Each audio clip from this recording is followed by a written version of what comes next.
Good evening. It has been a challenging and tough journey for everyone involved in clearing the migrant workers and the dormitories. And I want to start by thanking all our frontliners who are involved in this very extensive operations. They have worked very hard, and we are finally reaching the last stretch. By the first week of August, say around 7th August, we expect to clear all our dormitories, with the exception of a few blocks within the dormitories that are still serving as quarantine facilities. These are 17 standalone blocks in the purpose-built dormitories which will serve as quarantine facilities. Other than that, we expect to clear all the dormitories by the end of the first week of August. This also means that the vast majority of migrant workers will also be cleared by that time. By the end of that first week of August, we expect that there will be some workers who will be completing their isolation periods. We are looking at a last batch of about 28,000 workers. They would have completed their isolation periods toward the end of the first week of August. We will do a final COVID test for them, and we hope many of them will be negative, and so they can resume work. Some of them may still test positive even after that. And as those of you who have been with us on this journey know that we do not just stop at that one test, because if they test positive, then you have to repeat the isolation cycle. So there may be some who have to repeat the quarantine because they test positive, but that would be the minority.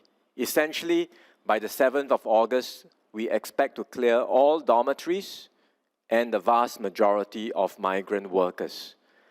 And thereafter, we will be working very closely with all the companies who are engaging these workers to allow them to start work and to allow work to resume as soon as possible. So we would expect companies to be getting ready even now for their workers to be cleared, so that by August, when the vast majority of workers are cleared, the companies themselves will also be ready with all their safe management practices at the work sites and will be able to resume work as soon as possible. That's on the dormitory front. In terms of the community, we also need to continue to keep watch and stay very disciplined, as you heard just now. We want to remind everyone to uphold socially responsible behaviors, going to see a doctor if you are sick, but also remembering to uphold all the safe distancing measures that we have highlighted.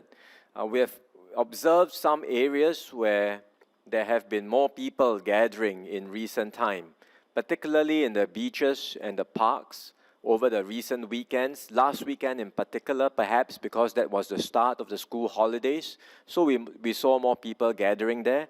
And that's why we are stepping up our checks, we are stepping up our enforcements, and we are also putting in place enhanced control measures at these popular places. For example, monitoring the people who are entering the beaches or the parks, and where it comes close to capacity limits, we will proactively stop people from going in, and we will also close the car parks that are serving these popular areas. So these actions are being taken at some of these public spaces. We are also continuing to watch very closely the popular night spots where people gather for dining. Name the night spots that you frequent, whether it's Holland Village, whether it's Dempsey, whether it's Robertson Quay, whether it's Circular Road. Our officers, safe distancing ambassadors are deployed, and enforcement officers are deployed regularly to monitor and to take enforcement action where necessary. So over the last week, we had to issue suspension notices and fines against 2 F&B establishments along Circular Road. That's Try Again and Los Amigos. They are closed for dining in, and their establishments were also issued with fines. Because of breaches of safe distancing measures, because they had more than groups of more than 5 people gathering there. And this was done even after warnings were issued to these establishments. So that's the approach, as we have said, we will take. Again, we call on all business operators, all F&B operators to do their part and take the safe distancing measures seriously, because our safe distancing ambassadors, our enforcement officers are on the ground, and if they were to pick up any breaches, then swift enforcement action will have to be taken to ensure the safety of all their customers and all Singaporeans. And that's why it's in the interest of business owners and operators to really take these measures seriously. Finally, if we look at the overall situation, with the dormitories being cleared, the workers being cleared by the first week of July, largely, with the community situation under control, we can expect our overall cases, the daily cases that we report every day, to come down by around the middle of August.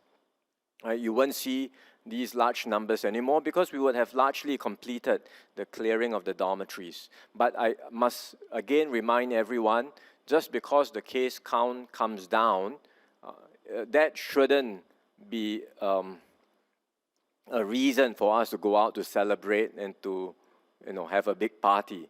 Again, remember, this fight is not over. It's still a long way to. There's still a long way to go.